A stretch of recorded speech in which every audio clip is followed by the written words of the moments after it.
Il est donc clair que les hommes que nous appelons nos maîtres ne sont en effet que des moniteurs, que s'ils comprennent ce qu'ils nous disent, en cela ils sont doctes.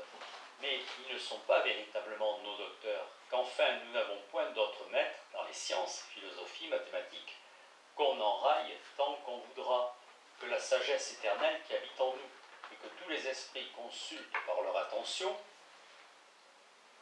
mais toutes ces disciplines que les maîtres font profession d'enseigner.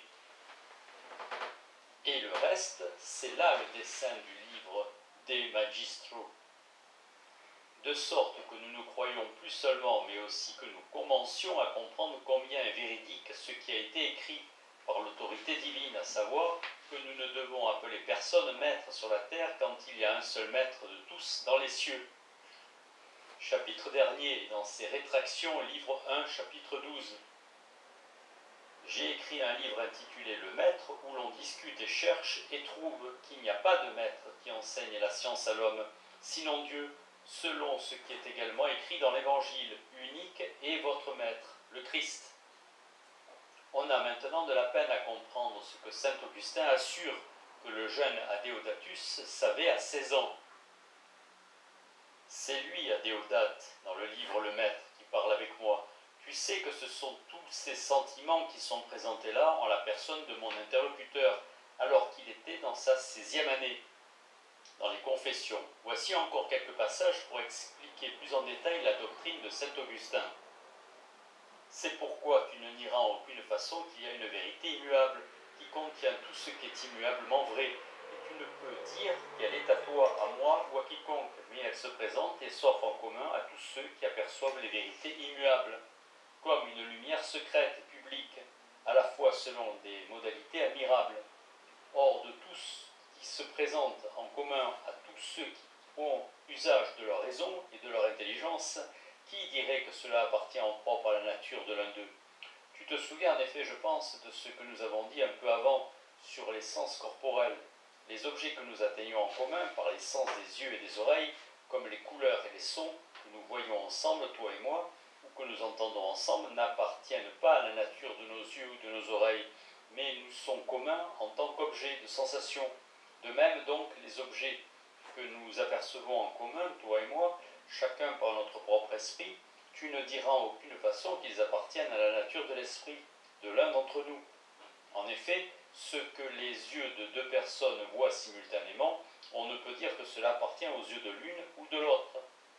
Mais c'est une troisième chose vers laquelle se portent les regards de l'un et de l'autre. De Libello Arbitro, livre 2, chapitre 12, on voit clairement par ce seul passage que selon saint Augustin, les idées sont bien différentes des perceptions que nous en avons, bien différentes de nos propres modalités, car les idées sont immuables et communes à tous les esprits, que ces idées qui nous éclairent ne se peuvent trouver qu'en Dieu dans la souveraine et immuable vérité. Reconnais que tu n'es pas à toi-même ta lumière, au plus tu es l'œil, mais tu n'as pas la lumière. À quoi sert d'avoir l'œil ouvert et sain si la lumière manque? Donc reconnais que la lumière ne vient pas de toi et proclame avec l'écriture, c'est toi Seigneur qui illumineras mon flambeau. Par ta lumière tu illumineras mes ténèbres. Quant à moi, je n'ai rien que ténèbres, et toi tu es lumière chassant les ténèbres en m'illuminant. Ce n'est pas par moi que la lumière existe pour moi, et ce n'est qu'en toi que je participe à la lumière. Et ainsi de Jean, l'ami de l'époux, quand on croyait qu'il était le Christ, il était la lumière. Il n'était pas la lumière, mais devait rendre témoignage à la lumière. Mais quelle était la lumière? C'était la lumière véritable. Que veut dire véritable? Qui illumine tout homme. Sermon 67.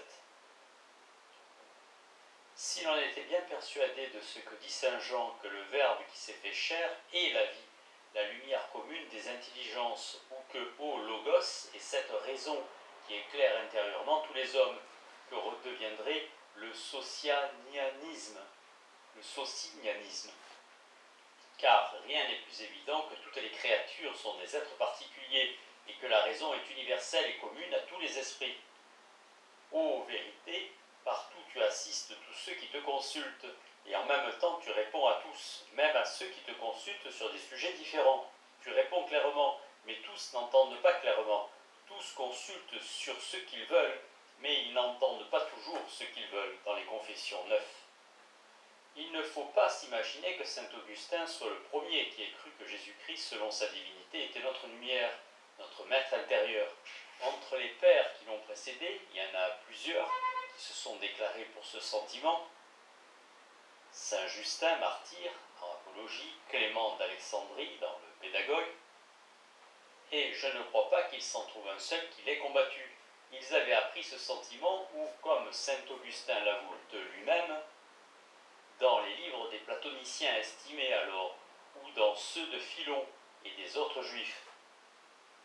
Et il s'en était convaincu par le 8e chapitre des Proverbes de Salomon, et surtout par l'évangile de saint Jean, qui dit positivement que le Verbe de Dieu, la sagesse éternelle, la raison était la vie et la lumière des hommes, cette vraie lumière qui éclaire tout homme qui vient en ce monde.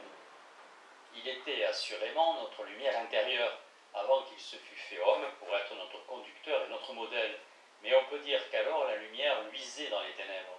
Car si Jésus-Christ n'était que simple moniteur, comment serait vrai ce qu'il dit de lui, qu'il est notre unique maître, qu'il est la voie, la vérité et la vie, qu'il est la lumière du monde? N'est-ce pas la raison universelle? Qui est cette vraie lumière qui éclaire tous les hommes, quoique tous les hommes n'en soient pas également éclairés? Et lorsque les législateurs établissent des lois justes, peut-on dire que la souveraine raison n'y est point de part? Moi, la sagesse, j'habite avec la prudence et j'assiste aux pensées savantes. Les rois règnent par moi et c'est par moi que les législateurs ordonnent ce qui est juste. Ces paroles ne sont-elles pas décisives? On croit ordinairement que les idées purement intelligibles ne sont rien et que tout ce qui est dans l'esprit y est entré par les sens. Saint Augustin n'est pas de ce sentiment. Ces choses dont l'esprit a l'intelligence lorsqu'il se détourne du corps ne sont assurément pas corporelles. Elles sont cependant, et elles sont au plus haut degré, car elles se comportent toujours de la même manière, et l'on ne peut rien dire de plus absurde que de prétendre que ce sont les choses que nous voyons avec les yeux, mais non pas celles que nous apercevons par l'intelligence, car il serait insensé de douter que l'intelligence soit incomparablement supérieure aux yeux, de l'immortalité de l'âme. La mémoire contient les raisons des nombres et des mesures, et leurs lois innombrables, dont aucune ne fait impression sur les sens corporels, car elles non plus ne sont pas colorées, ni sonores, ni odorantes, ni goûtées, ni touchées. J'ai entendu les sons des mots qui les signifient quand on en discute, mais autres sont les mots, autres les choses. De fait, les mots ont d'autres sons en grec, d'autres en latin, mais les choses ne sont ni grecques ni latines, ni d'un langage d'autre sorte.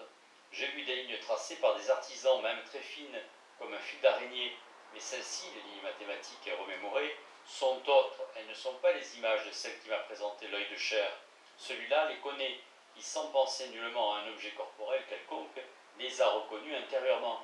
J'ai senti également, par tous les sens du corps, les nombres que nous nombrons, mais aussi sont les nombres par lesquels nous nombrons, ils ne sont pas les images des premiers, c'est pourquoi ils sont par excellence. Qu'il rit de m'entendre parler ainsi, celui qui ne les voit pas, et moi je le plaindrai de rire de moi. Confession.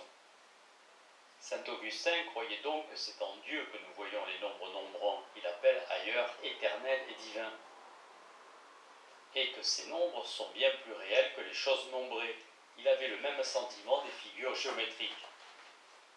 Qui serait assez aveugle en son esprit pour ne pas voir que ces figures qu'on enseigne en géométrie ont leur siège en la vérité même?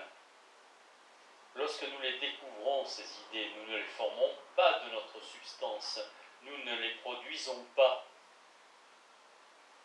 Or, découvrir, ce n'est pas faire ni produire, autrement, les vérités éternelles seraient produites en une invention temporelle par l'esprit, car il découvre souvent des vérités éternelles. Qu'y a-t-il en effet d'aussi éternel que la raison du cercle, de l'immortalité de l'âme?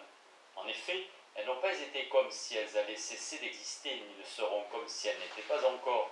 Même elles ont toujours possédé cet être même, et le posséderont toujours. Et ce n'est pas qu'elles demeurent en tant que fixées à la façon des corps, en des espaces localisés, mais c'est que dans leur nature incorporelle, les intelligibles sont ainsi présents au regard de l'esprit, comme les objets qui se trouvent dans un lieu sont visibles ou tangibles par les sens du corps. Seul un petit nombre parvient à la pointe de l'esprit, et quand on y parvient s'opère la pensée transitoire d'une chose non transitoire, de la Trinité. Nous ne voyons pas seulement en Dieu les nombres, les figures, toutes les vérités spéculatives, mais encore les vérités de pratique, les lois éternelles, les règles immuables de la morale. En Dieu, nous contemplons la forme immuable de la justice, selon laquelle nous jugeons que l'homme vit, de la Trinité. Mais on peut la faire, l'âme, se souvenir pour qu'elle se tourne vers le Seigneur, comme vers la lumière qu'il a touchée en quelque manière, lors même qu'elle se détournait de lui. De là vient en effet que même les impies pensent à l'éternité, qu'ils blâment justement, louent justement de nombreuses choses dans la conduite des hommes. Par quelles règles finalement jugent-ils, sinon celles où ils voient comment chacun doit vivre, et même si eux ne vivent pas ainsi, où les voient-ils? Ce n'est pas en effet dans leur propre nature, puisque sans nul doute, c'est par l'esprit qu'on voit de telles choses, et qu'il est clair que leurs esprits sont changeants, alors que ces règles apparaissent immuables à quiconque a pu voir cela en elles. Et ce n'est pas non plus dans une disposition de leur esprit, puisque ces règles sont règles de justice, alors qu'il est clair que leurs esprits sont injustes. Où donc ces règles sont-elles inscrites? Où ce qui est juste et injuste est-il reconnu? Où ce qui doit être possédé par celui-là même qui ne le possède pas est-il vu? Où donc sont-ils inscrites? Sinon dans le livre de ce qu'on appelle la vérité. C'est là qu'est écrite toute loi juste de la Trinité.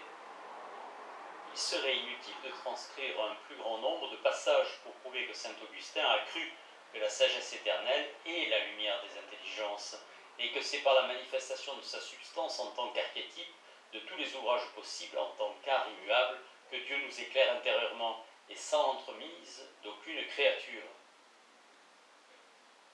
Mais il est à propos que je prouve ici que suivant la doctrine du même saint docteur, il faut dire nécessairement que c'est aussi en Dieu que nous voyons les corps, car la proposition que je soutiens, qu'on voit en Dieu toute chose, est générale.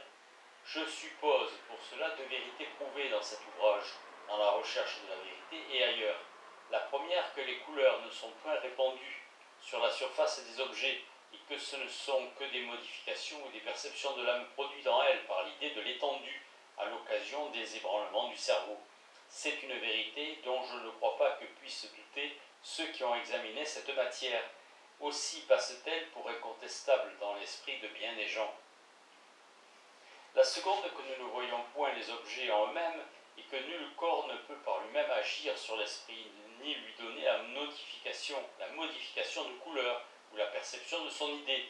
Je suppose que quand tous les corps qui nous environnent seraient anéantis, nous pourrions les voir, et que nous les verrions effectivement comme nous les voyons, si leur idée nous affectait comme elle nous affecte à leur présence. Et cela ne manquerait pas d'arriver si notre cerveau était ébranlé par le cours des esprits animaux, ou par quelque autre cause, de la même manière qu'il est par la réflexion de la lumière. Ce qui se passe dans le sommeil et dans les fièvres chaudes est une preuve suffisante de cette vérité. Cela supposé, examinons ce que c'est que voir les corps. Lorsque nous fermons les yeux, nous avons présente à l'esprit une étendue qui n'a point de borne, et dans cette étendue immatérielle, et qui n'occupe qu'un lieu, non plus que l'esprit qui la voit comme je l'ai prouvé ailleurs. Nous pouvons y découvrir toutes sortes de figures, de même qu'on peut former une sphère ou un cube d'un bloc de matière. Cette étendue et ces figures sont intelligibles, parce qu'elles ne font nullement sentir. Mais lorsqu'on ouvre les yeux, cette même étendue devient sensible à notre égard par cela seul qu'elle nous touche plus vivement et qu'elle produit dans notre âme une infinité de perceptions toutes différentes que nous appelons couleurs. J'expose mon sentiment sans le prouver. Ce n'en est pas ici le lieu. Il me suffit que dans la vue, nous avons des objets, de ce papier par exemple, on n'y trouve que de l'étendue et de la blancheur. Encore un coup, cela me suffit. Lorsque l'on découvre les yeux au milieu d'une campagne, toute cette variété d'objets que la vue découvre ne vient certainement que de la distribution des couleurs différentes qui semblent répandues sur diverses parties de l'étendue. Car il est évident que ce n'est que par la variété des couleurs que nous jugeons la différence des corps que nous voyons. Or, selon saint Augustin, c'est en Dieu que nous voyons l'étendue intelligible, car elle est éternelle, cette étendue. Elle est immuable, infinie, efficace, capable de modifier l'esprit et de l'éclairer. Qualités certainement qui ne peuvent convenir aux créatures. Selon lui, c'est en Dieu que nous voyons les figures géométriques, et il est clair que comme on ne peut former une sphère matérielle, par exemple, sans étendue matérielle, l'esprit ne peut concevoir de sphère sans étendue intelligible, c'est-à-dire sans l'idée de la longueur, de la largeur et de la profondeur. Donc, selon la doctrine de ce saint docteur, c'est en Dieu que nous voyons les corps, car nous ne les voyons autant que nous sommes capables de les voir que parce que l'étendue intelligible devient visible à notre regard, lorsqu'elle cause en nous la perception de couleur, et nous ne les sentons que parce qu'elle devient sensible à notre égard, lorsqu'elle cause en nous un sentiment plus vif, tel qu'est la douleur. Car la douleur, par exemple, que sent un manchot comme répandu dans son bras, n'est point certainement dans le bras qui n'est plus. Ce n'est point ce bras-là qui lui fait mal. Il ne lui en a fit même jamais, s'il est vrai que les corps ne puissent agir sur les esprits et les rendre malheureux. S'il est vrai qu'il n'y a que l'intelligible ou que les idées divines qui puissent affecter les intelligences. On verra les preuves de tout ceci dans les 2 premiers entretiens et dans le second sur la mort.